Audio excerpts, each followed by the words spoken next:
Capítulo 2. O suicídio do pensamento. O linguajar das ruas não é somente flexível e sutil. Uma figura de linguagem pode frequentemente se enfiar num buraco pequeno demais para uma definição. Expressões como pôr as cartas na mesa ou fazer nas coxas poderiam ter sido cunhadas pelo Sr. Henry James, 1843-1916, escritor americano considerado figura de transição entre o realismo e o modernismo literário, em uma busca desesperada pela precisão verbal. E não há verdade mais sutil do que o dito popular sobre o homem ter o seu coração no lugar certo. Ele implica a ideia da proporção normal a uma certa função e ela está corretamente relacionada a outras funções. De fato, a negação dessa frase descreveria com uma peculiar precisão a misericórdia, algo mórbida, e a ternura perversa dos homens modernos mais representativos. Se, por exemplo, tivesse de descrever com justiça o caráter do Sr. Bernard Shaw, não poderia ser mais exato do que dizendo que ele tem um coração generoso e heroicamente grande, mas não é um coração que está no lugar correto, algo bem típico da sociedade atual. O mundo moderno não é mau, em muitos sentidos é exageradamente bom. Está cheio de virtudes loucas e desperdiçadas. Quando um sistema religioso é estilhaçado, como se passou com o cristianismo na Reforma, não são somente os vícios que vagam a esmo. Os vícios o fazem sem dúvida. Vagam por aí causando muitas chagas. Mas as virtudes também vagam, de forma, porém, mais selvagem e causando chagas ainda mais terríveis. O mundo moderno está cheio de antigas virtudes cristãs que enlouqueceram. E enlouqueceram porque foram isoladas umas das outras, vagando sozinhas. Assim, alguns cientistas se preocupam com a verdade, e sua verdade carece de compaixão. Alguns humanitários só se preocupam com a compaixão, e sua compaixão, infelizmente tenho de dizê-lo, é frequentemente falsa. Por exemplo, o Sr. Blatchford, Robert Peel Glanville Blatchford, 1851-1943, propagandista socialista, jornalista e escritor britânico, ficou conhecido por seu ateísmo, sua oposição à eugenia e seu nacionalismo inglês. No começo da década de 20, após a morte de sua esposa, voltou-se para o espiritismo. Ataca o cristianismo porque sofre a obsessão de uma única virtude cristã, a virtude meramente mística e quase irracional da caridade. Foi possuído pela estranha ideia de que será mais difícil perdoar os pecados, dizendo que não há pecados a serem perdoados. O Sr. Blatchford não é somente um cristão primitivo, é o único cristão primitivo que deveria realmente ter sido devorado pelos leões. No seu caso, a acusação pagã é verdadeira. Tal misericórdia significaria a pura anarquia. Ele realmente é o inimigo da raça humana, porque é demasiado humano. No outro extremo podemos tomar o realista mordaz, que matou deliberadamente em si mesmo todo o gosto humano por belas lendas e pela cura do coração. Torquemada, Tomás de Torquemada, 1420-1498, dominicano espanhol que ficou conhecido como um severo inquisidor, torturava as pessoas fisicamente em proveito da verdade moral. Zola, Émile Zola, 1840-1902, célebre escritor francês, destacou-se no caso Dreyfus, com seu manifesto J'accuse, no qual tomou parte na defesa do oficial militar judeu Alfred Dreyfus, falsamente acusado e condenado por traição à pátria. Torturava pessoas moralmente em proveito da verdade física. Mas no tempo de Torquemada havia ao menos um sistema que pudesse fazer com que a paz e a justiça se beijassem. Agora elas nem mesmo se cumprimentam. Mas um caso bem mais significativo do que este da verdade e da compaixão pode ser descoberto no incrível processo de deslocamento da humanidade. Só nos interessa aqui um aspecto da humildade. Ela significava principalmente uma limitação da arrogância e da infinitude do apetite do homem, já que ele sempre ultrapassava as dádivas recebidas com suas necessidades recém-inventadas. O poder de fruição destruía metade de suas alegrias. Ao pedir o prazer, perdia o prazer principal, que é a surpresa.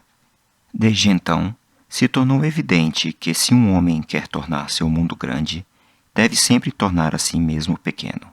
Até mesmo as grandiosas visões, as cidades elevadas e os pináculos que raiam o céu são criações da humildade. Os gigantes que atravessam florestas como se fossem um gramado são criações da humildade.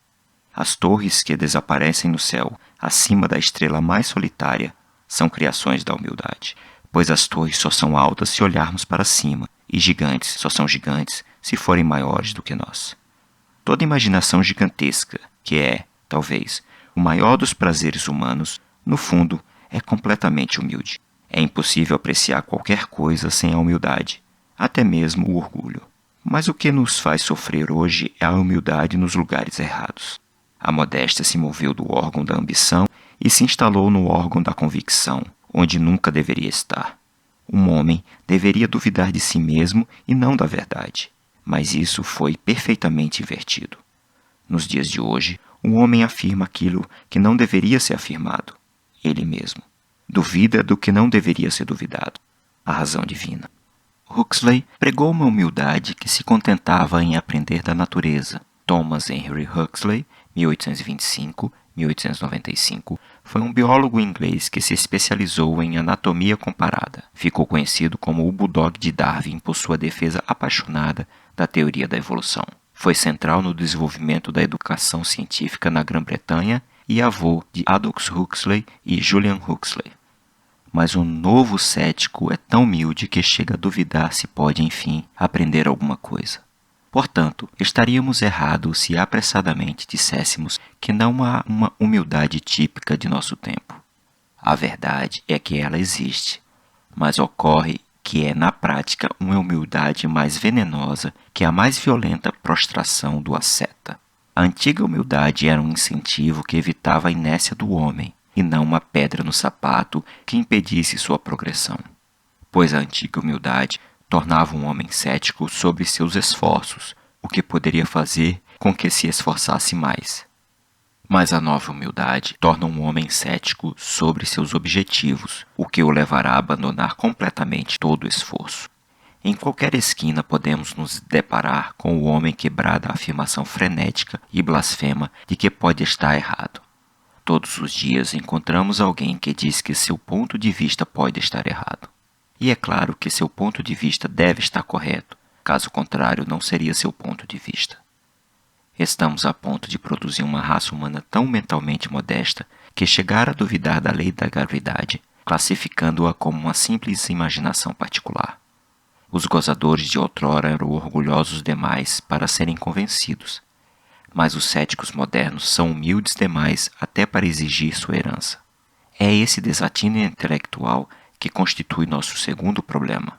O capítulo anterior preocupou com um fato observável, que todo perigo de morbidez advém da razão e não da imaginação. Não tinha a intenção de atacar a autoridade da razão, mas sim de defendê-la em última instância. E ela precisa ser defendida, já que todo mundo moderno está em guerra contra a razão, e a torre já vacila. Os sábios, como se diziam os homens, não podem responder ao enigma da religião. Mas o problema com nossos sábios não é que não possam ver a resposta, é que não podem ver o enigma. São como crianças estúpidas que não chegam a ver nada de paradoxal na assertiva jocosa de que uma porta não é uma porta. Os adeptos do laxismo, clérigos anglicanos do século XVII, que eram extremamente tolerantes e liberais em relação às formas divergentes de culto e de doutrina moderno, por exemplo, falam da autoridade religiosa não só como ela se não tivesse qualquer razão, mas também como se nunca tivesse tido qualquer razão. Além de não enxergarem sua base filosófica, não podem ver nem mesmo sua causa histórica. A autoridade religiosa foi muitas vezes, sem dúvida, opressiva e irracional, assim como todo o sistema legal, especialmente o presente, é usualmente insensível e cheio de uma cruel apatia. É racional atacar a polícia, é glorioso. Mas os críticos modernos da autoridade religiosa são como homens que atacam a polícia sem ter a menor ideia de quem são os ladrões, pois é uma grande e provável ameaça à mente humana, tão prática quanto os roubos. Foi contra ela que se ergueu, justa ou injustamente, como uma barreira, a autoridade religiosa. E se nossa raça deseja evitar a ruína, algo deve ser erguido contra esta ameaça. A ameaça consiste no fato de que o intelecto humano é livre para se autodestruir.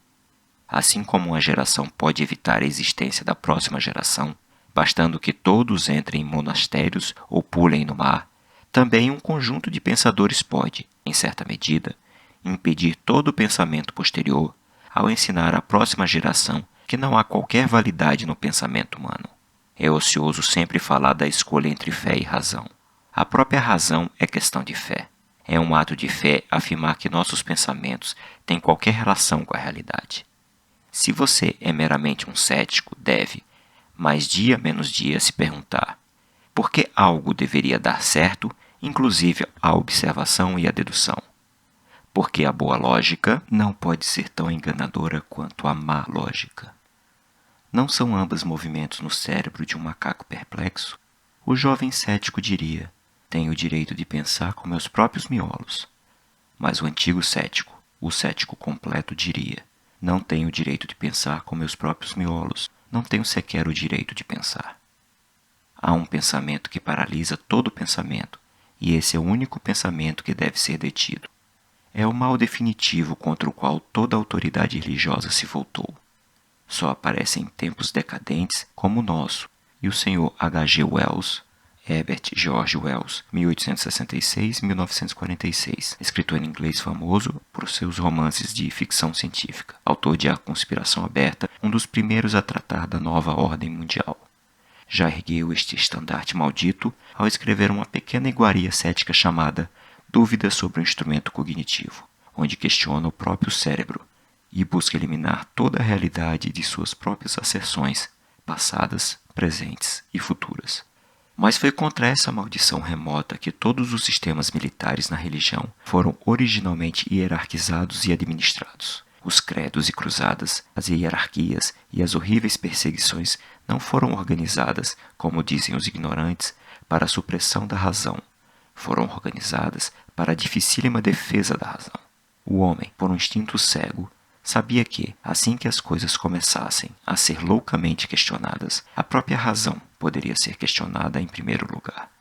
A autoridade dos sacerdotes para perdoar, a autoridade dos papas para definir a autoridade, até mesmo a dos inquisidores para atemorizar, eram todas sombrias barreiras erigidas ao redor de uma única autoridade central, mais indemonstrável e sobrenatural que tudo mais, a autoridade de um homem para pensar. E sabemos que é assim.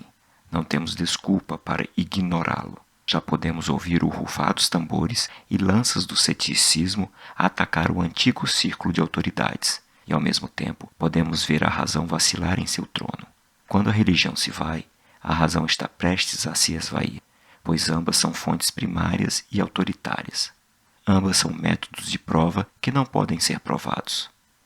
Com o ato de destruir a ideia da autoridade divina, destruímos principalmente a ideia da autoridade humana, pela qual fazemos uma longa conta de divisão. Em uma longa e empedernida luta, buscamos arrancar a mitra do homem pontífice, e com ela arrancamos a cabeça do homem. A fim de que isso não seja chamado de asserção vaga, é talvez desejável, apesar de tedioso, passar rapidamente pelas principais modas intelectuais modernas, que possuem esse efeito de paralisar o próprio pensamento. O materialismo e a visão de tudo como uma ilusão pessoal possuem algo desse efeito, pois se a mente é mecânica, o pensamento não pode ser algo muito excitante, e se o cosmos é irreal, não há nada para pensar. Mas nesses casos, o efeito é indireto e duvidoso, em outros é direto e claro, especialmente no caso do que é geralmente chamado de evolução.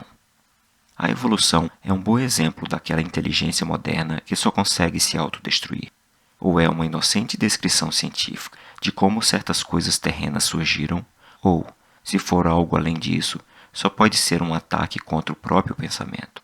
Se a evolução destrói algo, é precisamente o racionalismo, e não a religião. Se simplesmente significa que uma coisa positiva chamada macaco se transformou lentamente em uma coisa positiva chamada homem, então é inofensiva para o ortodoxo, pois um Deus pessoal pode fazer as coisas tanto lenta quanto rapidamente, especialmente se, como o Deus cristão, estiver acima do tempo. Mas, se significa algo mais, só pode ser que não há algo como um macaco para ser transformado, e nem algo como um homem para ser termo da transformação. Significa que não há coisa alguma. Na melhor das hipóteses, existe uma só coisa, o fluxo total e ininterrupto. Não se trata de um ataque à fé, mas à mente.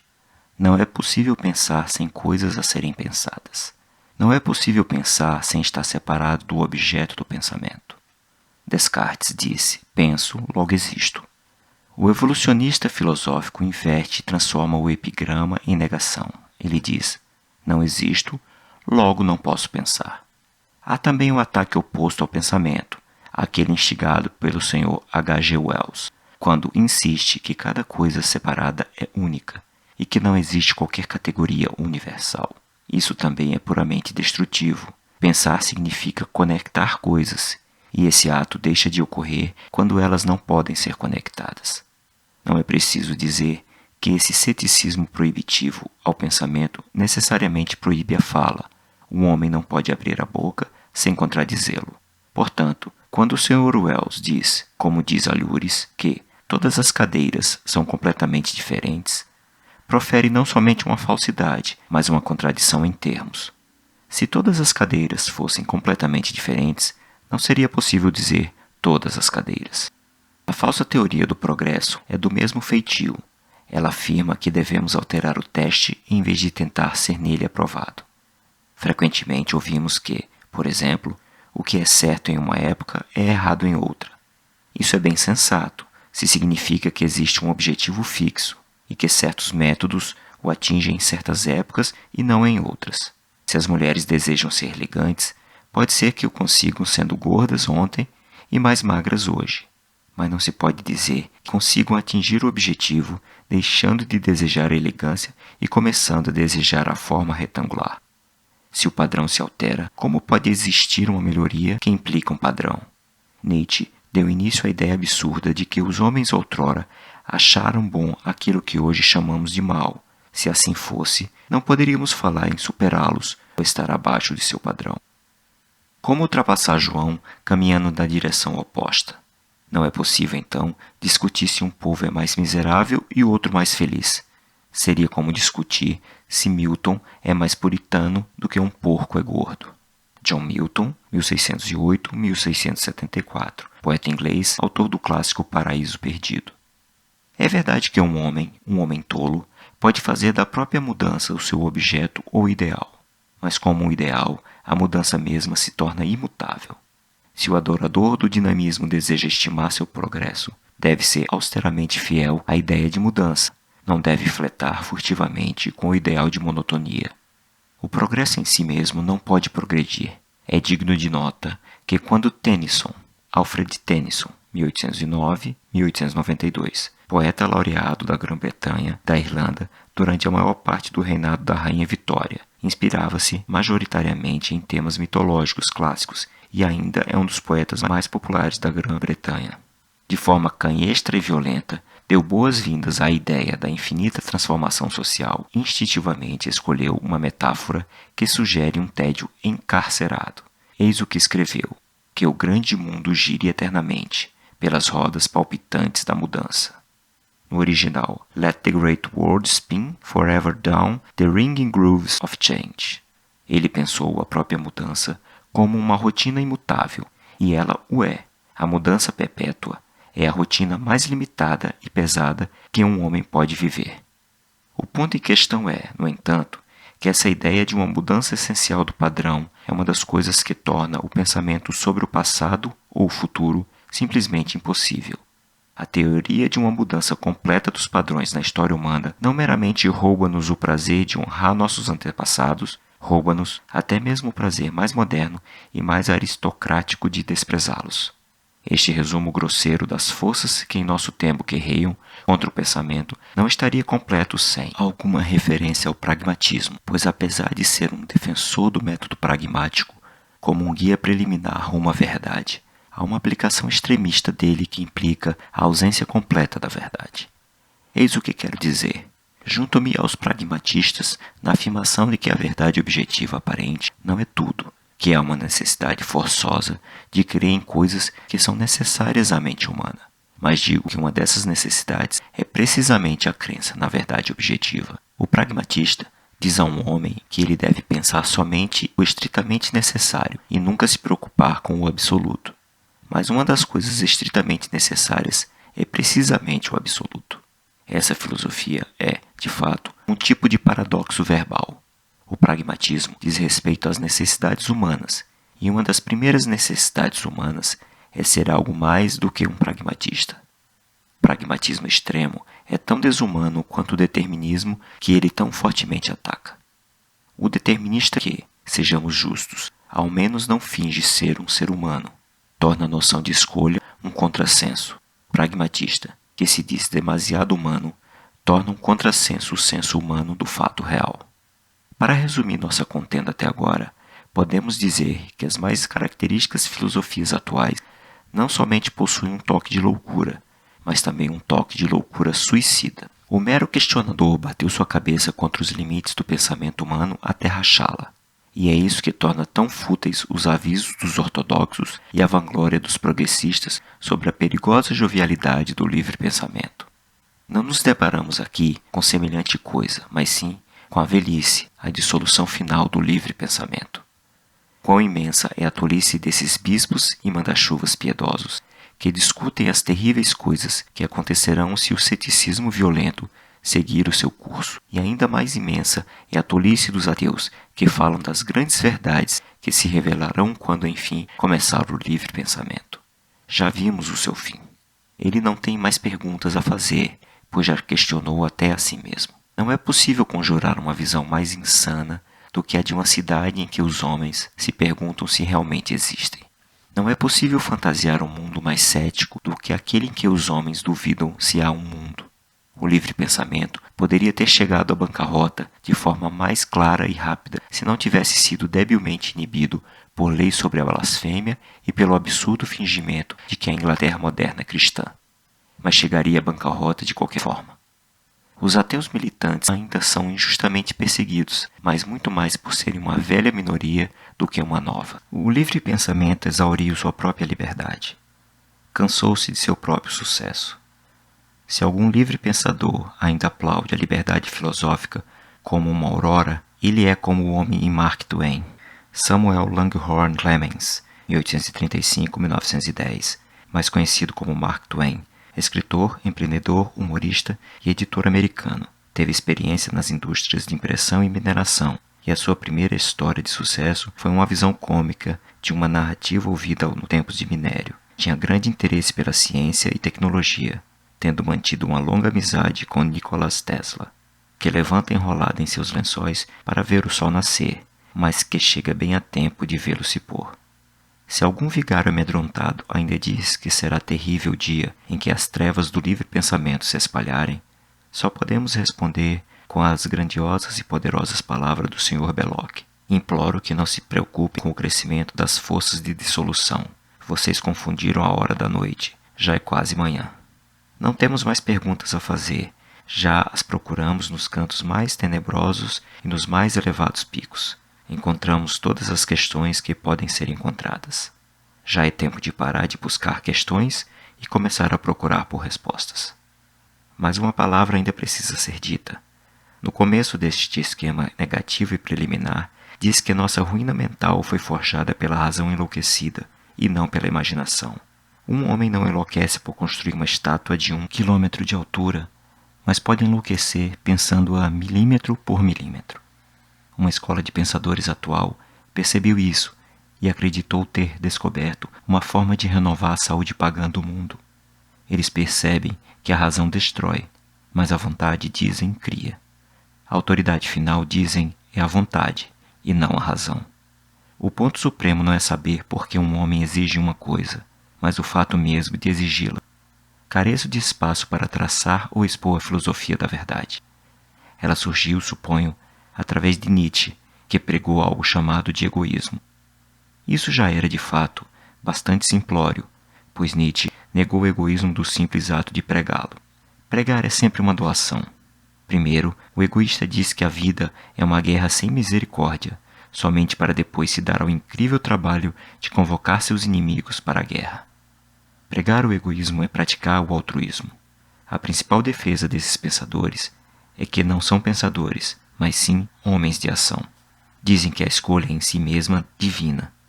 Dessa forma, o Sr. Bernard Shaw atacou a velha ideia de que os atos de um homem devem ser julgados nos termos da busca pela felicidade.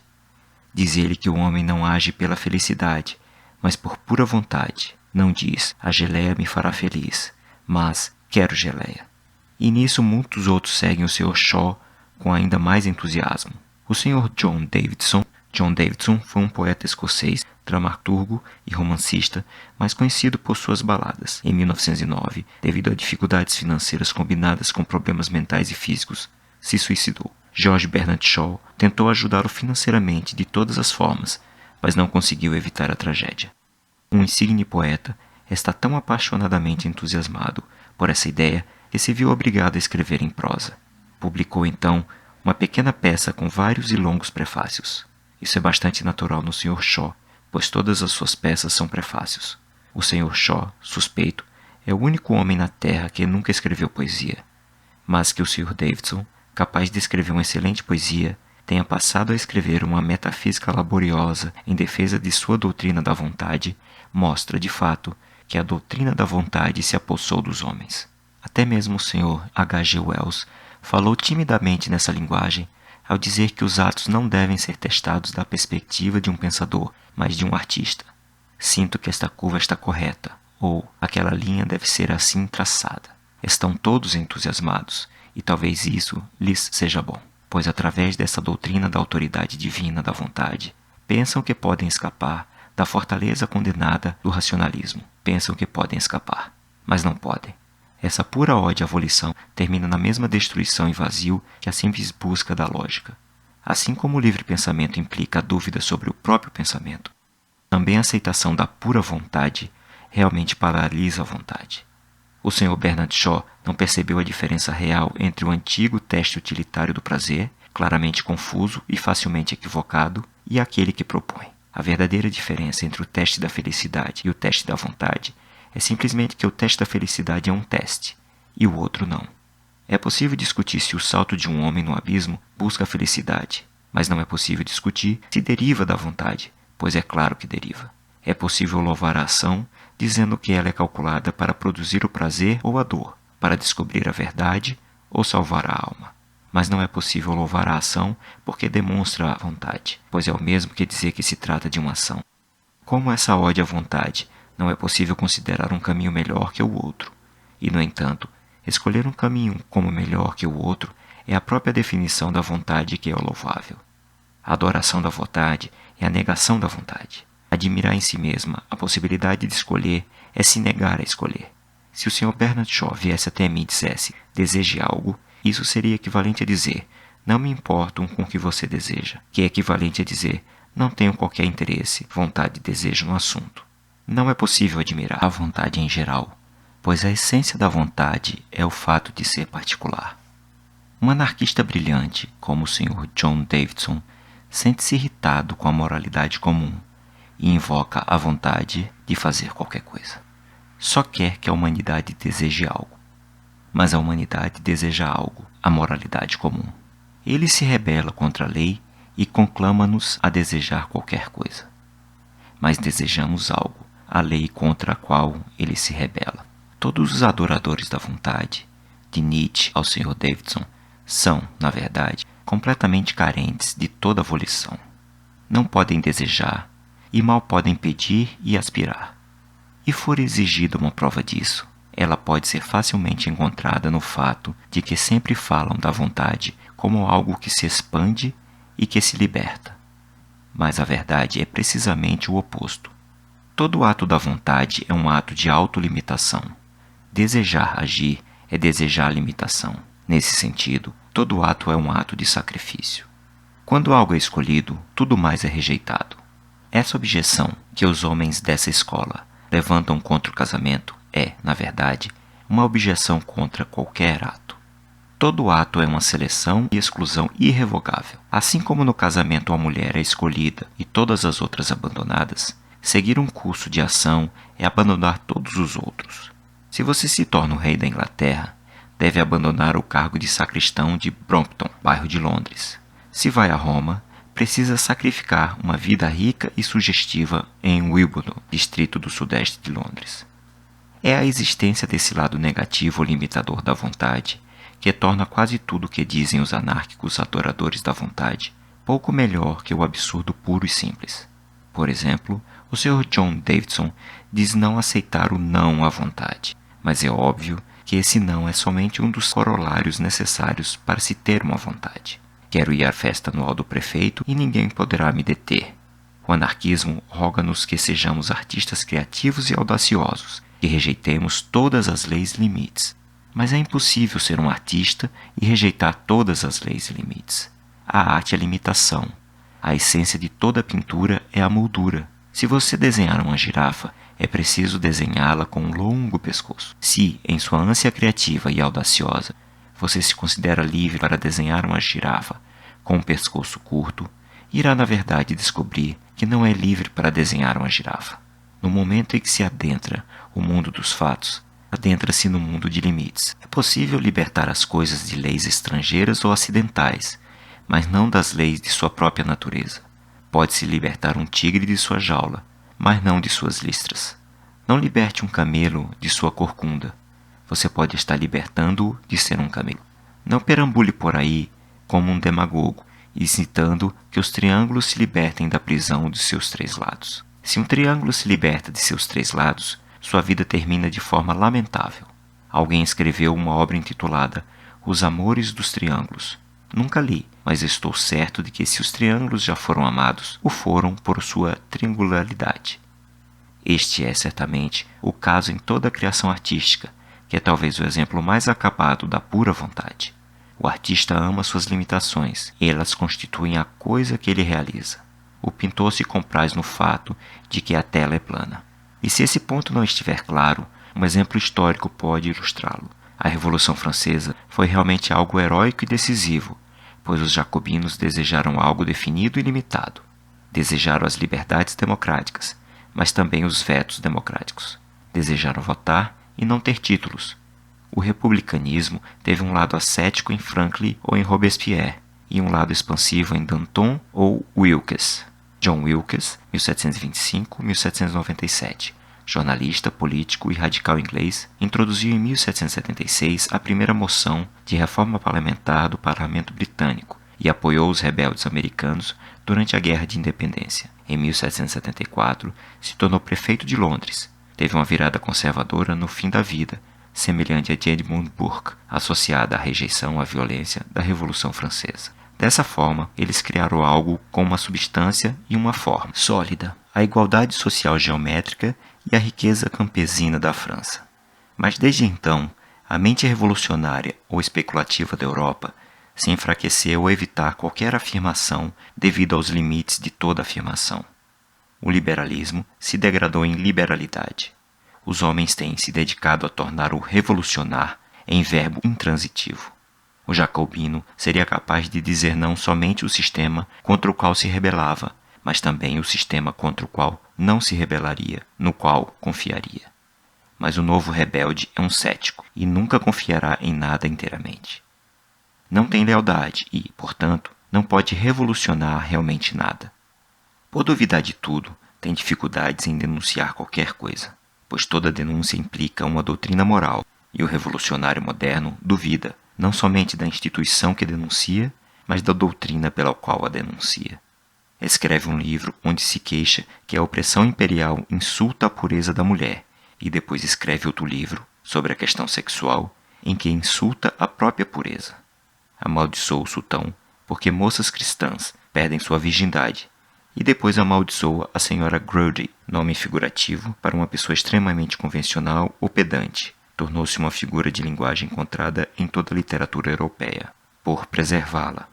Como político, clamará que a guerra é um desperdício de vidas, e depois, como um filósofo, dirá que toda vida é uma perda de tempo.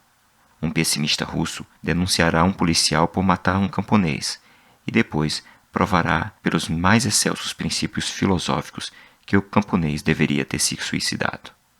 O mesmo homem denuncia o casamento como uma farsa e depois denuncia os aristocratas devassos por tratarem-no como uma farsa. Diz que uma bandeira é uma futilidade e depois culpa os opressores da Polônia e da Irlanda por tomarem de um povo sua futilidade. O homem dessa escola vai primeiro a um encontro político, onde se queixa que os selvagens são tratados como animais. Depois, tira seu chapéu e seu guarda-chuva e vai ao encontro científico, onde prova que são praticamente animais. Em resumo, o revolucionário moderno, por ser um cético ilimitado, está sempre engajado em minar suas próprias minas.